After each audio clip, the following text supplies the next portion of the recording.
The gym fell silent as the woman quietly spoke a single word, "Phantom." The cocky Marine recruit froze mid-laugh, his face draining of color as he stumbled backward. Across the weight room, hardened force recon operators stopped their workouts, conversations died, and every eye turned toward the corner where she sat. The call sign everyone whispered about, but no one dared claim. Now spoken by the unassuming blonde they'd all dismissed as just another base civilian. Welcome to Secrets Never Told. Before we begin this story of hidden excellence and shattered assumptions, tell me in the comments, where are you watching from today? And if you believe true warriors often hide in plain sight, hit that subscribe button and help us honor those who earned respect the hard way. The Marine Corps Base Quantico Fitness Center operated around the clock, but Saturday evenings brought a particular intensity. Fresh-faced recruits pushed themselves beyond limits, trying to prove their worth. Seasoned Marines maintained their edge between deployments, and a few civilian contractors quietly used the facility during off-peak hours, staying out of everyone's way. Gunnery Sergeant Marcus Stone observed the scene from his usual bench press station, his weathered face showing the kind of calm that comes from 22 years of service. At 44, with 5 combat tours behind him, he'd earned the right to work out without proving anything to anyone. Beside him, Staff Sergeant Elena Vasquez spotted his lift with practiced efficiency, their partnership built on mutual respect forged in Afghanistan's mountains. Another batch of Hollywood Marines, Stone muttered, nodding toward the center of the gym where a group of recent graduates dominated the free weight area with their boisterous energy. Vasquez followed his gaze to Lance Corporal Jake Morrison, a 24-year-old with movie star looks and the attitude to match. He'd finished first in his training class and wasn't letting anyone forget it. Morrison stood beside the squat rack, regaling his audience with an exaggerated account of a recent training exercise. "So there I am, last man standing in the simulation," Morrison's voice carried across the gym. "Instructors are throwing everything at us. Smoke, live fire, the works. Everyone else is down, but I'm still moving, still fighting." That's when I knew I had what it takes for recon. His fellow recruits nodded appreciatively, while Stone and Vasquez exchanged knowing glances. Every new class produced at least one Morrison, someone who confused surviving training with proven combat effectiveness. The gym's front entrance opened with its characteristic hydraulic hiss, admitting a woman who appeared to be in her early 30s. She was strikingly beautiful, platinum blonde hair pulled back in a simple ponytail, athletic build that spoke of serious fitness without being showy about it. She wore civilian workout clothes, fitted black leggings, gray tank top, running shoes that had seen real miles. Nothing about her suggested military affiliation, yet Stone noticed how she instinctively scanned the room upon entering, cataloging exits, equipment placement, and potential obstacles with the practiced awareness of someone trained to assess environments tactically. She selected an open area near the back wall, away from the main traffic flow, and began a stretching routine that demonstrated remarkable flexibility and body control. Her movements were precise, economical, every motion serving a specific purpose. Morrison spotted her almost immediately. He nudged his workout partner, Private First Class Tommy Chen. "Check out the civilian who wandered into the Devil's Playground," he said, loud enough for nearby Marines to hear. Stone frowned. "Leave her be, Hollywood. Not everyone here needs your commentary." Morrison either didn't hear or chose to ignore the warning. With his audience watching expectantly, he approached the woman's area with exaggerated swagger. "You look lost, ma'am," he announced, standing over her as she moved through her stretching sequence. "This is where Marines train. Are you sure you're in the right place?" The woman paused in her routine, giving him a measured look, but continued her stretches without engaging verbally. Morrison, interpreting her silence as intimidation or confusion, pressed further. "What brings a civilian to a Marine Corps gym? Looking for some excitement?" She remained focused on her workout, which only increased his determination to get a reaction from her. "Not much for conversation, huh?" Morrison continued, moving closer to her personal space. "I'm curious, what's your MOS?" He smirked at his own military joke. "Oh wait, civilians don't have military occupational specialties." The question was deliberately provocative, designed to emphasize her outsider status in this aggressively masculine military environment. Several nearby conversations quieted as Marines anticipated her discomfort or retreat. The woman finished her current stretch, stood slowly, and looked directly at Morrison for the first time. When she spoke, her voice was quiet, but carried clearly across the suddenly attentive gym. "Phantom." The single word landed with devastating impact. Morrison's smirk froze, then crumbled as confusion replaced his cocky confidence. Around them, veteran Marines who had overheard stopped their workouts mid-rep, turning toward the woman with expressions ranging from disbelief to dawning recognition. "I'm sorry, what?" Morrison stammered. stammered, his bravado evaporating. "You asked my call sign," she replied calmly. "It's Phantom." Morrison retreated to his group, whispering urgently as bewilderment spread across their young faces. Staff Sergeant Vasquez and Gunnery Sergeant Stone exchanged significant glances, both men suddenly alert in an entirely different way. "Phantom?" One recruit laughed nervously. "Like a ghost or something?" "No," another corrected, his expression more serious as recognition dawned. "Like the Phantom, the sniper from Fallujah." Throughout the gym, experienced Marines reacted with subtle but unmistakable signs of recognition. Some straightened in their positions, others deliberately averted their eyes in what appeared to be respect rather than disinterest. The casual atmosphere had shifted into something more formal, more reverent. An operator from the pull-up station whispered to his partner, "Can't be the same Phantom. That's just a legend." His companion replied quietly, "The legend is real. I saw the classified after-action reports. 47 confirmed kills, 0 friendly casualties on Overwatch." Morrison approached Master Sergeant David Reeves, a gray-haired force recon veteran in his late 40s, known for his zero tolerance of recruit nonsense. "Master Sergeant," Morrison began, his voice uncharacteristically hesitant, "that woman claims to be Phantom. That's impossible, right?" Reeves studied the woman carefully before responding. "What makes you so certain it's impossible, Lance Corporal?" Morrison stumbled over his words. "Well, because Phantom is...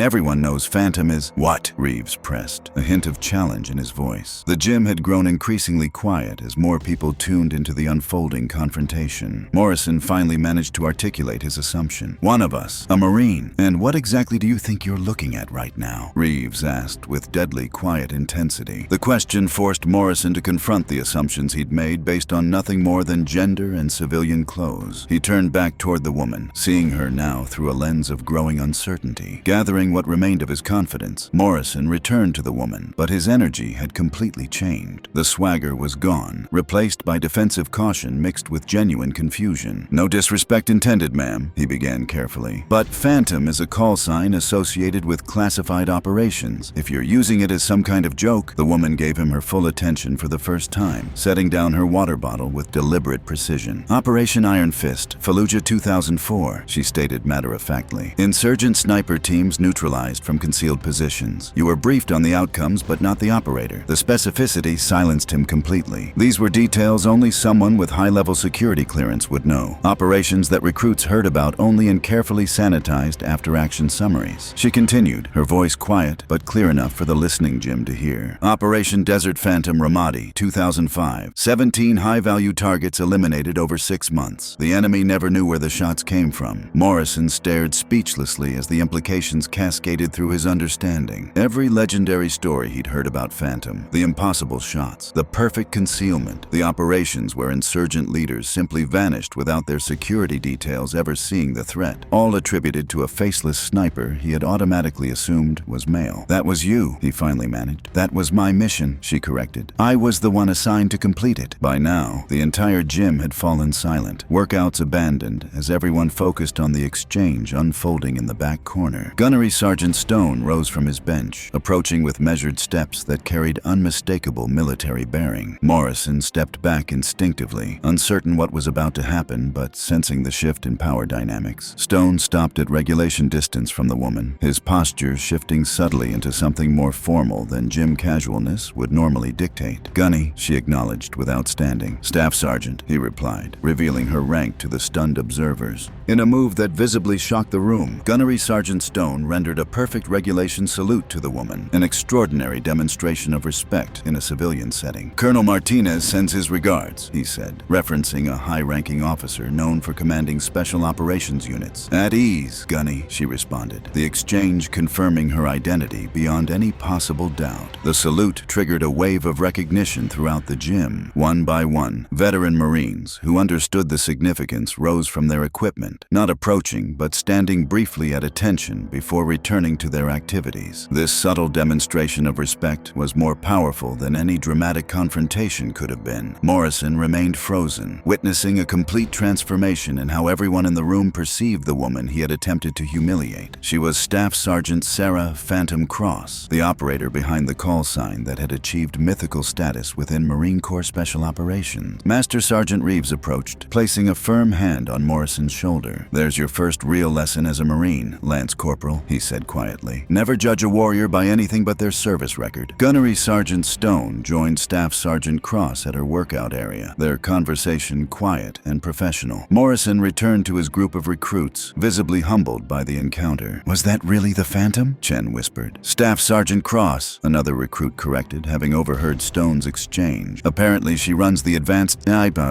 sniper program at headquarters." The gym gradually returned to normal activity, though with subtle differences in atmosphere and positioning. The invisible hierarchy had shifted, respect redistributed based on earned credentials rather than assumptions. Morrison watched as various senior Marines stopped briefly by Cross's area throughout the evening. Each interaction was brief but laden with mutual professional regard. After several minutes of internal struggle, Morrison approached Stone and Cross again, waiting for a natural break in their conversation before speaking. "Gunnery Sergeant Stone, may I have a moment?" he asked with formal correctness. Stone looked to Cross, who nodded slightly. "Staff Sergeant Cross," Morrison began, his voice steady despite his obvious discomfort. "I owe you an apology. My behavior was unprofessional and disrespectful. Your service record speaks for itself." "Your behavior was human, Lance Corporal," she replied without malice. "Assumptions are easy to make. Questioning them takes character." "I'd like to learn from this mistake, Staff Sergeant," Morrison said with genuine humility. "Then observe more and assume less," she advised. "The best snipers I know spend twice as much time watching as they do shooting." It was simple guidance delivered without condescension. Professional mentorship rather than personal rebuke. "Thank you, Staff Sergeant," Morrison said, offering a respectful nod before withdrawing. As Morrison rejoined his increasingly subdued group of fellow recruits, he found himself reassessing everything he thought he understood about the Marine Corps. Throughout training, instructors had hammered home that the Marines were a meritocracy, where performance was the only currency that mattered. Yet he had instantly dismissed the possibility that Phantom could be a woman. The contradiction was uncomfortable but necessary to confront. "What did she say?" Chen asked when Morrison returned. "She told me to watch more than I assume," Morrison replied, the simplicity of the advice resonating more deeply than he had expected. For the remainder of the evening, the recruits' previously boisterous corner remained unusually thoughtful. They watched as Staff Sergeant Cross completed her workout with the same quiet efficiency she had displayed throughout the encounter. Nothing in her demeanor sought attention or validation, yet she had commanded the respect of every Marine in the facility simply by being who she was. In the days that followed, Morrison found himself increasingly curious about Cross's career trajectory and the advanced sniper program she apparently directed. Most of his attempts to gather information hit walls of security clearances and need-to-know restrictions, but fragments and rumors circulated within the Marine community. "I heard she was recruited from Army Special Forces," one senior Marine claimed during a training exercise. "Wrong service," corrected another. "Naval Academy graduate, honor student. They've been grooming her for specialized programs since commissioning." What little concrete information Morrison could gather painted a picture of an exceptional operator who had earned her position through demonstrable excellence rather than accommodation or policy changes. The realization that such capabilities had existed within the Corps without his knowledge was humbling. 2 weeks after the encounter at the gym, Morrison's unit was conducting marksmanship training at the base's advanced rifle range. As they prepared for long-range precision exercises, Morrison noticed activity at the far end of the range, a small group conducting what appeared to be advanced sniper training with equipment he hadn't seen before. "Who's running that course?" he asked the range instructor. "Staff Sergeant Kim." "That would be Staff Sergeant Cross's advanced precision program," Kim replied without surprise. "They're testing new long-range engagement protocols for urban environments." Morrison observed the group with newfound professional interest. Even from a distance, he could see the discipline and precision in their movements, a testament to rigorous training and experienced leadership. "They're maintaining tighter shot groups than our best shooters," Morrison admitted, noting the consistency of their target engagement. "That's because they can't afford the margin of error we tolerate from regular Marines," Kim said bluntly. "Their missions require absolute precision. When Staff Sergeant Cross deploys, there's no backup plan if the first shot misses." The casual confirmation that Cross still took operational assignments, missions that required the highest level of marksmanship skill, shifted Morrison's perspective further. This wasn't just about challenging his gender assumption. It was about recognizing levels of capability he hadn't known existed within his own service branch. Later that week, Gunnery Sergeant Stone summoned Morrison to his office for what the Lance Corporal assumed would be a routine performance evaluation. Instead, Stone presented him with an unexpected opportunity. "Lance Corporal," Stone began once Morrison was seated, "I've received a training request that might interest you. Staff Sergeant Cross has asked for qualified Marines to participate in an advanced marksmanship course. She specifically requested personnel with strong fundamentals and demonstrated learning ability rather than just experience. Morrison waited, uncertain where this was leading. Your shooting scores from the School of Infantry were exceptional, Stone continued. But I'll be direct. Your interaction with Staff Sergeant Cross made me question your readiness for advanced training. I understand, Gunny. However, Stone leaned forward. Your response afterward suggested someone capable of growth. Staff Sergeant Cross herself noted that your apology was genuine rather than perfunctory. The information that Cross had discussed him with Stone was unexpected. Morrison had assumed the incident was closed, a learning experience best forgotten. I'm asking directly, Stone concluded. Are you interested in advanced sniper training, understanding that it will challenge more than just your marksmanship skills? Absolutely, Gunny, Morrison responded without hesitation. I'd consider it both a professional opportunity and a chance to demonstrate I can learn from mistakes. Stone nodded, apparently satisfied with the response. Report to Range Charlie on Monday at 0500. This training is compartmentalized, Lance Corporal. No discussion with your peers about specific techniques or capabilities. The following Monday, Morrison arrived at the designated range 30 minutes early, finding it already occupied by a group of Marines he didn't recognize. Some wore standard utilities, others specialized gear that suggested advanced training roles. All moved with the quiet confidence of proven operators. Staff Sergeant Cross entered precisely at 0500, accompanied by a senior enlisted Marine Morrison didn't know, a woman whose bearing and confident movement marked her as an experienced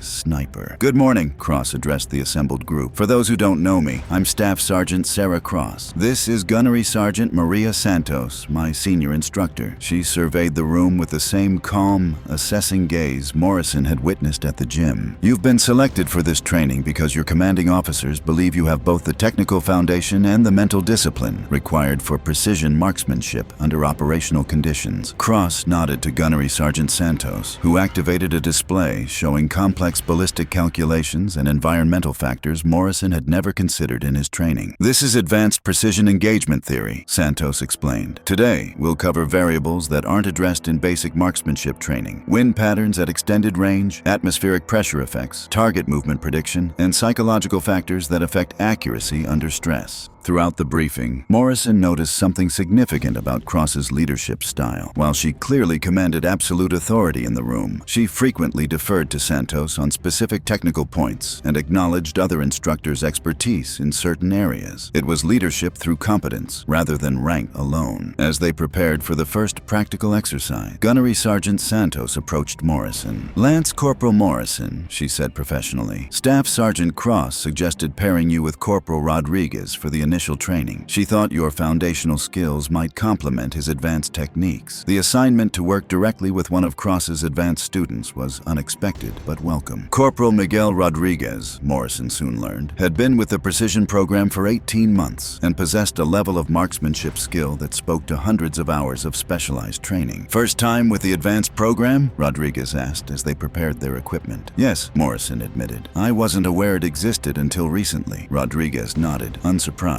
That's intentional. We operate more effectively when people don't expect our capabilities. How long has the program existed? Morrison ventured, curious whether Rodriguez would share information. Officially or unofficially, Rodriguez replied with a slight smile that suggested a longer history than public records would show. Let's just say Staff Sergeant Cross wasn't the first female Marine sniper, just the most effective at proving what's possible. Throughout the day, Morrison observed Cross's program closely, noting how they integrated standard Marine marksmanship with advanced techniques that accommodated different physical capabilities and specialized equipment requirements. It wasn't about lowered standards, but about optimized performance based on different strengths and tactical advantages. During a challenging exercise involving multiple targets at varying ranges with time constraints, Morrison found himself hesitating at a critical moment, unsure which engagement sequence would be most effective given wind conditions and target priorities. Staff Sergeant Cross, observing from the instruction line, stepped in. What's your assessment, Lance Corporal? Standard protocol would be to engage targets by range, closest to farthest, he replied. But wind patterns suggest the longer shots should be taken first while conditions are stable. So, what's your decision? Morrison considered the specialized equipment Rodriguez carried and the techniques he'd observed. Engage the distant targets immediately, then work closer as wind conditions change. Correct, Cross nodded. Adapt to conditions rather than following doctrine blindly. The manual provides foundation, not absolute law. By day's end, Morrison had gained not just new technical skills, but a transformed understanding of what precision marksmanship could achieve in the right hands. Cross's program wasn't succeeding despite being different from traditional Marine training. They were succeeding because their differences created advantages in specific operational scenarios. As training concluded, Staff Sergeant Cross pulled Morrison aside. "Your performance today was solid, Lance Corporal. Gunnery Sergeant Stone was right about your potential." "Thank you, Staff Sergeant. This training opened my eyes to capabilities I didn't know existed." Cross studied him for a moment. "The incident at the gym, I could have identified myself immediately and ended your comments." "Why didn't you, Staff Sergeant?" Morrison asked, the question that had lingered since that evening. "Two reasons," she replied. "First, in operational environments, being underestimated can be a tactical advantage. Second, I was curious how you'd respond when your assumptions were challenged. That tells me more about a Marine's character than any training performance." The insight struck Morrison as profound, applicable not just to military operations, but to leadership and personal growth more broadly. He'd been tested not on his initial reaction, but on his capacity to learn when presented with new information. "I'd like to continue this training, Staff Sergeant," he said simply. "Today showed me how much more there is to learn." "That's a good foundation," she acknowledged. "Recognizing the limits of your knowledge is the first step toward expanding it." 1 month later, Morrison found himself in a classroom at the Staff Non-Commissioned Officer Academy, attending a leadership seminar that was part of his professional development. The instructor, a seasoned master sergeant, was discussing adaptive leadership in complex operational environments. "Today, we have a guest instructor with unique experience in leading specialized units under demanding conditions," the Master Sergeant announced. "Staff Sergeant Cross will be discussing leadership principles derived from her operational experience." The door opened and Staff Sergeant Cross entered, now in dress blue uniform, displaying her ribbons and qualifications, including decorations Morrison was only beginning to understand the significance of. Recognition dawned on several faces in the room, but no one spoke out of turn. "Some of you I've encountered before," she acknowledged with a glance toward Morrison. "Today, we'll discuss leadership lessons learned from operations where failure meant casualties and mission compromise." Throughout the session, Morrison observed her with deeper understanding, seeing not just her technical expertise, but her approach to developing others, the way she created environments where people could recognize their own potential. During a case study discussion, Morrison's group found themselves analyzing a leadership scenario involving difficult personnel decisions under pressure. "You're overthinking the problem,